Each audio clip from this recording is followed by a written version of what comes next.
네, 어제 더불어민주당 대선 후보로 이재명 경기지사가 선출되었다라고 선관위원장이 선포했고요.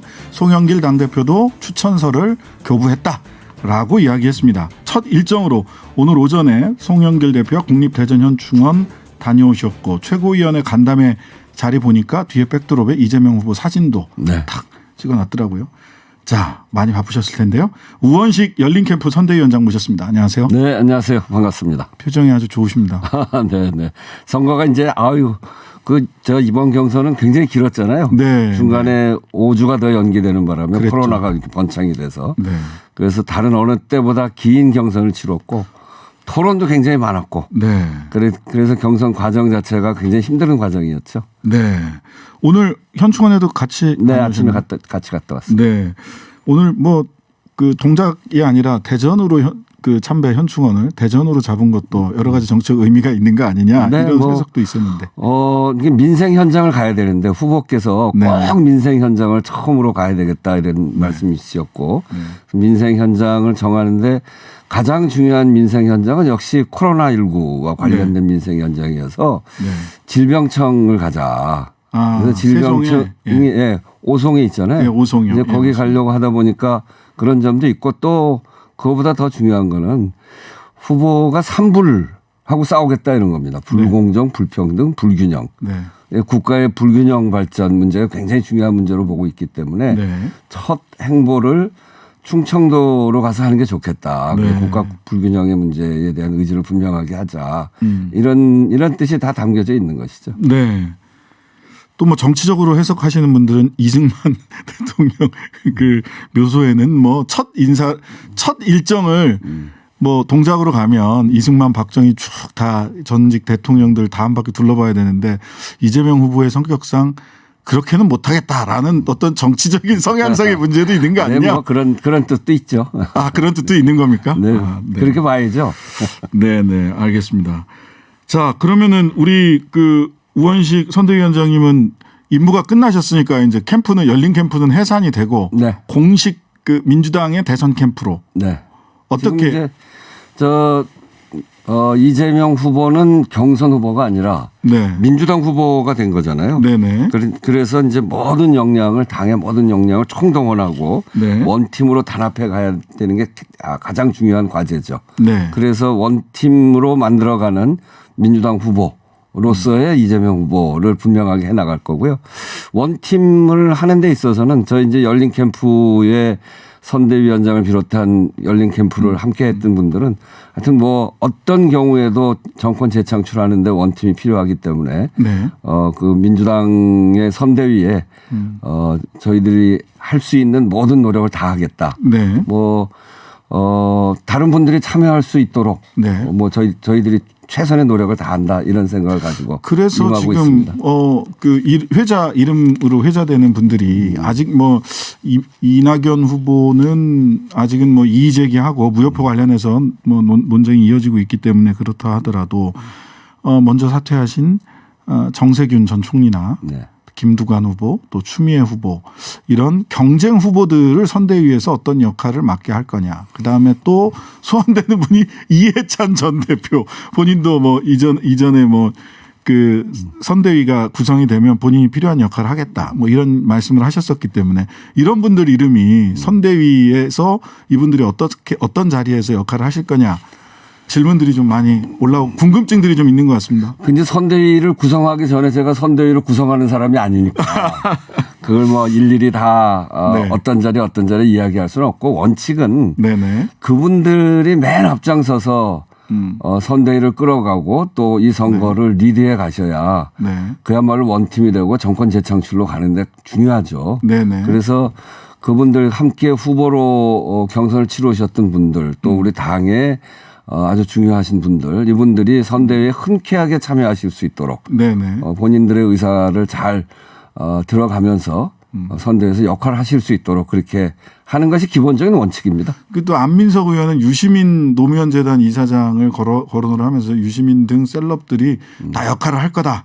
그런데 또 마침 또 유시민 이사장이 네. 연임하지 않겠다 그러면서 임기가 곧 끝나요. 네네, 그러게. 뭐 공식적인 어떤 역할을 제안을 하시거나 또는 뭐 얘기가 된 바가 있는지도 궁금합니다. 글쎄 제가 열린 캠프 선대위원장으로서 그런 이야기를 공식적으로 논의한 거나 그런 언급을 한 적은 없습니다. 네. 근데 이제 유시민 이사장이 본인은 이제 정치의 일선으로 나서지 않겠다는 뜻이 굉장히 분명하고요. 굉장히 강하시더라고요. 예, 그건 아주 분명하고.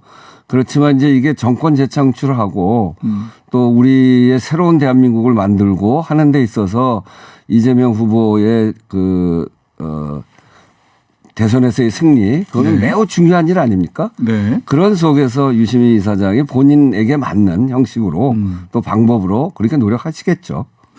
자, 뭐 이전에는 그 국감 관련돼서 몇 가지 좀 여쭤볼 텐데 이전에는 이재명 후보 본인이 뭐 정면 돌파다. 나 그 경기도 관련해서 그 행안위 국감이나 국토부 국감에 나아가겠다라고 하셨었고 그다음에 법이 허용하는 한 그러니까 12월 9일까지죠. 12월 9일까지 지사직을 충실히 하겠다라는 취지로 말씀을 하셨는데 오늘은 보니까 조금 당과 상의해서 결정하겠다. 그 다음 주 국감에 어떻게 나오십니까? 어떠십니까? 그래서 이제 그 코로나19를 극복해야 하는 일 지금 네, 이제 계속 그 확장 이게 많이 늘어나서 계속 유지되고 있잖아요. 그런 국면이. 그래서 코로나19를 잘 관리하는 도지사로서의 임무도 매우 중요하고 네. 그리고 이제 본인이 그동안 이 도지사의 임무라고 하는 게 경기도민들하고의 약속이다 이렇게도 이야기하셨고 그래서 경기도지사로서의 역할을 충분히 해야 된다라고 하는 의지가 굉장히 강하세요. 네. 그런데 또 다른 면으로 보면 경기도지사로서의 의무를 수행하는 일과 또 이제는 민주당의 공식적인 대선 후보로서의 역할이 있거든요. 그렇게 보면 그 공식적인 대선 후보로서의 역할이 굉장히 중요한 일이죠. 네. 근데 이제 그런데 도지사 임무를 그대로 수행하면서 하기에는 선거법상 제약도 굉장히 많기 때문에 그렇죠. 그래서 그런 점에 대해서 당에서는 이러저러한 지금 고민들이 있습니다. 그래서 후보와 당 간의 충분한 협의를 통해서 그것은 방향을 정해갈 거라고 생각하고 저희도 좀 기다리고 있는 그런 시간이 상황입니다. 그렇게 많지는 않을 것 같습니다. 네, 네. 연월차도 이제 다 쓰셨을 것 같아요. 도지사 연월차도. 자, 이 문제를 짚고 넘어가지 않을 수 없습니다. 이게 빠르게 모두들 많은 사람이 빠르게 정리돼야 된다라고 이야기는 하지만 이낙연 캠프 쪽에서 무효표 산입 방법 가지고 이재명 후보는 50.3%가 아니라 50.28%가 아니라 49.3%다. 1% 차이. 1% 차이만 딱 이겼으면 이 문제 안 나왔을 텐데 왜 못 이기셔가지고 선대위원장이 책임지셔야 되는 거 아닙니까? 그러게 말입니다. 제가 어제 그 표를 받아보고 네. 심장이 뚝 떨어지는 것 같은 충격을 받아서. 네. 자, 먼저 이 문제 어떻게 해결이 돼야 됩니까? 근데 이제 우선은 이 원칙을 봐야 됩니다. 네. 양쪽 다 원칙이라고 그러세요. 그러니까 이제 우선 이게 왜 그러냐면 이게 선거는 선거 결과 가지고 이야기하는 거거든요. 네. 그리고 선거 결과가 나는 데까지 룰이 있습니다. 네. 룰에 따른 선거 결과 가장 중요한 거죠. 그런 점에서 보면 우리 당이 갖고 있는 룰에 따라서 이재명 후보가 50% 이상을 받았기 때문에 후보로 확정된 겁니다. 그것에 대해서 우리 당에서도 송영길 대표가 공식 후보로 인정을 했고 오늘 아침에 그래서 현충원을 같이 간 거죠. 같이 뛰셨던 후보 세 분, 정세균, 김두관, 추미애, 박용진 이렇게 세 분 후보가 이미 이 후보의 자격을 인정했고 거기에 참여해서 돕겠다 이렇게 얘기를 하고 있는 겁니다. 그러니까 이낙연 후보만 지금 안 그러시는 건데 왜 이런 후보들을 당 대표와 우리 당이 그리고 같이 뛰셨던 후보들이 이렇게 하는 이유가 있습니다. 우리 당의 룰이 그렇게 돼 있거든요. 특별당규 59조에 보면 59조 1항. 예, 59조 1항에 보면 후보자가 사퇴했을 때는 해당 후보자에 대한 투표는 무효표로 처리한다. 딱 정해져 있어요. 그게 요번만 있었던 게 아니고 과거부터 있었습니다. 2002년에 그때 노무현 대통령 뽑힐 때죠. 그때는 유종근 후보가 후보 사퇴했습니다. 그때 무효표를 처리했고요. 그다음에 2007년 그때는 정동영 후보 될 때인데 유시민 후보가 나왔다가 중간 사퇴하면서 무효표로 처리했어요. 그리고 그다음에 문재인 후보 2012년 대선 때 그때 나와서 이게 이제 논란이 됐습니다. 맞습니다. 김두관 후보, 손학규 후보 측에서 이거 문제가 있다. 그래서 그때 이건 논란을 해서 그때 정리했던 사안입니다. 그리고 지난번 2017년 그때 이제 중도 사퇴하는 분이 없기 때문에 네. 또 논란도 이게 이미 다 논란이 안 됐죠. 우리 당에서 이미 여러 차례 네. 검증도 하고 또 확인도 했고 그런 사안이기 때문에 논란도 안 됐을 뿐 아니라 후보 사퇴도 없어서 쟁점 자체가 되지 않았던 건데. 네, 2017년에는요. 그러니까 그때는 그 당규 64조에 그대로 있어요. 똑같은 문항이. 네. 이제 그렇게 보면 이거는 요번에 새로 만든 조항이 아니고 네. 또 그 만드는 과정도 이해찬 대표가 특별당규를 만들면서 손학규 대표가 뽑혔던 전당대회에서 당원 투표로 의결된 거거든요. 네, 네. 이제 그런 과정에 손학규 후보께서도 같이 있는 거죠. 네, 네. 그래서 더 이상 논란할 이유가 없는 겁니다. 네. 이제 그분들 중간에 이낙연 후보 쪽에서 중간에서부터 이제 이 문제를 이의 신청을 했었죠. 이의 신청했는데 두 차례나 최고위원회에서 논의했고 네. 선관위에서 과거의 전례가 다 있었기 때문에 네. 선관위에서 그렇게 해석을 한 것이고 네. 뭐 적게 차이가 나다 보니까 아쉬움이 남아서 그럴 수는 있습니다만 이미 과거부터 적용되어 있던 거고 또 과거에 이미 적용했던 사례도 있고 네. 그래서 이것은 더 이상 논란할 거리가 아닙니다. 자, 규정상 뭐 그럴 수는 있죠. 이 규정 자체가 변화 좀 바꿔야 되지 않겠느냐는 의견은 있을 수 있으나 규정대로 결과가 나왔기 때문에 여기에 대해서는 해석의 여지나 논란의 여지가 없다라고 네, 이렇게. 그렇습니다. 이건 뭐 이미 벌써 2002년 대선부터 적용하고 네, 네. 있었던 조항이고 자. 그래서 더 이상 논란할 이유는 없습니다. 그런데 이제 이게 심장이 퉁 떨어졌다라고 했던 그 원인이 사실은 3차 선거인단 네, 결과 뭐 때문이지 그렇습니다. 않습니까? 네. 28대 62. 네. 정말 이게 너무나도 다른 기존의 여론조사나 기존의 투표 결과나 이런 것과 워낙 또 같은 시기에 벌어진 서울 지역, 네. 경기 지역 당원 대의원 투표하고도 너무나도 이렇게 수치가 달라서 그 미스테리다 이렇게 표현하신 분도 계시고요. 지금 보니까. 제가 정치를 이제 한 평민당 때 저는 입당했어요. 네, 88년. 네, 88년. 네. 대통령 직선제 하고서 네. 김대중 대통령, 그러니까 김대중 총재가 대선에서 떨어져서 네. 김대중 구하자 이러고서 네, 평민당 네. 입당해서 그때는 뭐 정치하려고 들어온 건 아니었고 네. 김대중 선생을 도와야 되겠다 이런 생각을 들어와서 그러고 보면 33년인데요. 네. 처음이시죠. 33년의 정치권 주변에서 보기도 하고 제가 직접 하기도 한 속에서 가장 큰 미스테리입니다. 네. 그 원인을 분석을 하셔야 다음에 네, 그러니까 이게 대장동 때문이냐 아니면 선거인단의 어떤 그 조직력이 풀 가동되면서 벌어진 일이냐 뭐 등등등 여러 가지 분석이 있는 것 같은데요.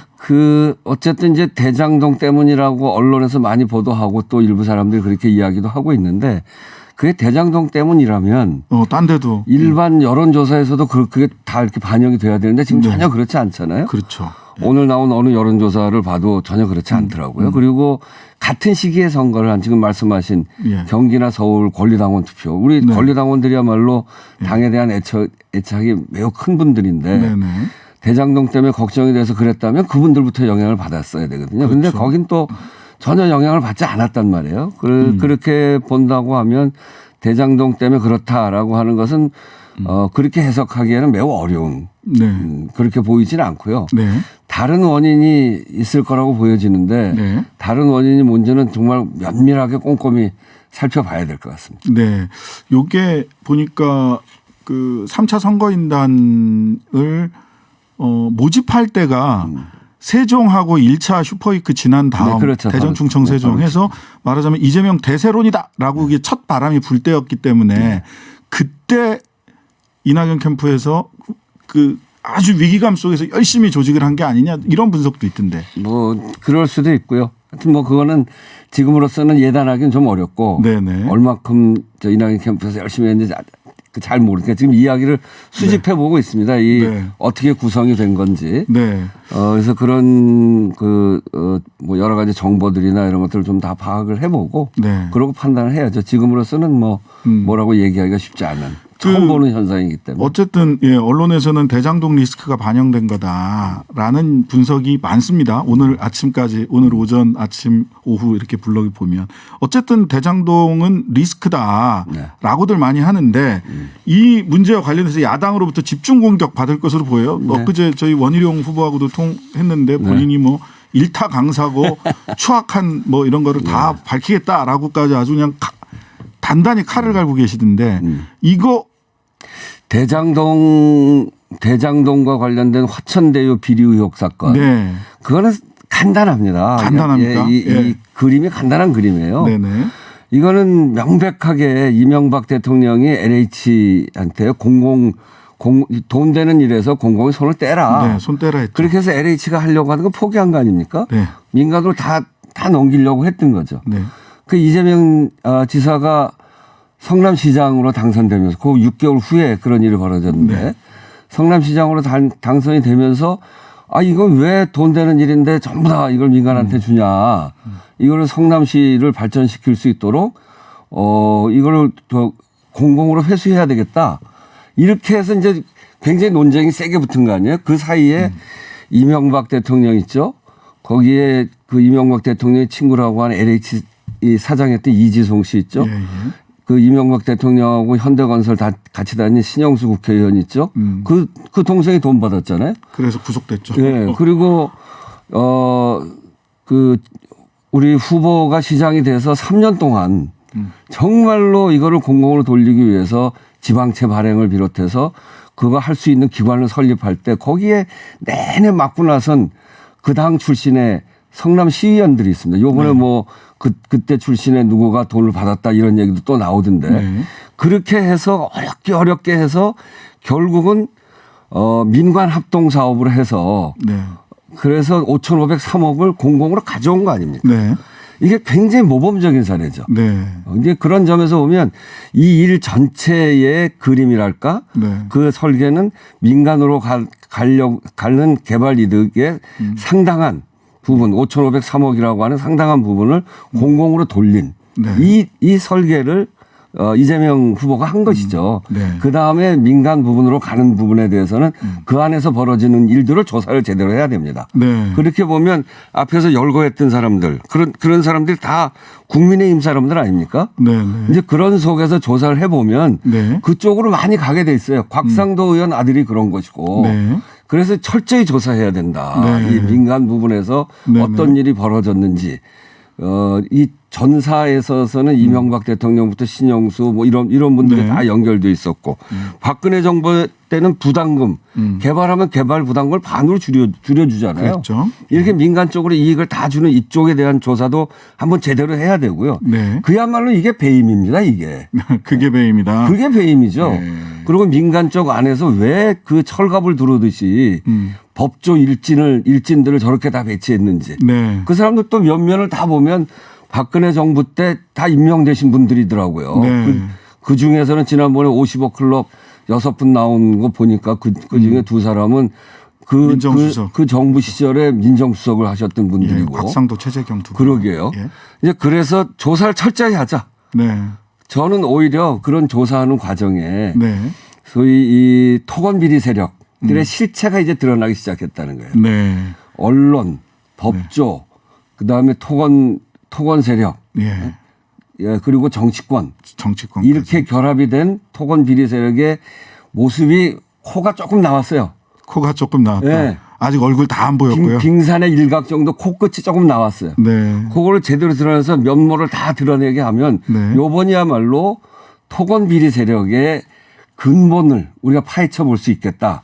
두 번째는 민간에게 돌아가는 저 엄청난 수익을 공공으로 돌릴 수 있도록 개발 이득을 환수할 수 있는 그런 제도를 만들어 볼 수 있겠다. 그것만 되면 그렇게 이 조사가 거기까지 갈 거라고 저는 보여지는데 그렇게 되면 이재명 후보의 이 대장동과 관련된 화천 대유 비리 사건 이거는 훨씬 플러스가 될 겁니다. 부동산 적폐 세력을 드러내고 이게 제도적 개선 방안까지 제대로 한번 만들어낸다면 오히려 호재가 될 거다라는 분석이셨습니다. 지금까지 이재명 캠프 선대위원장인 더불어민주당 우원식 의원과 말씀 나눠봤습니다. 감사합니다. 네, 감사합니다.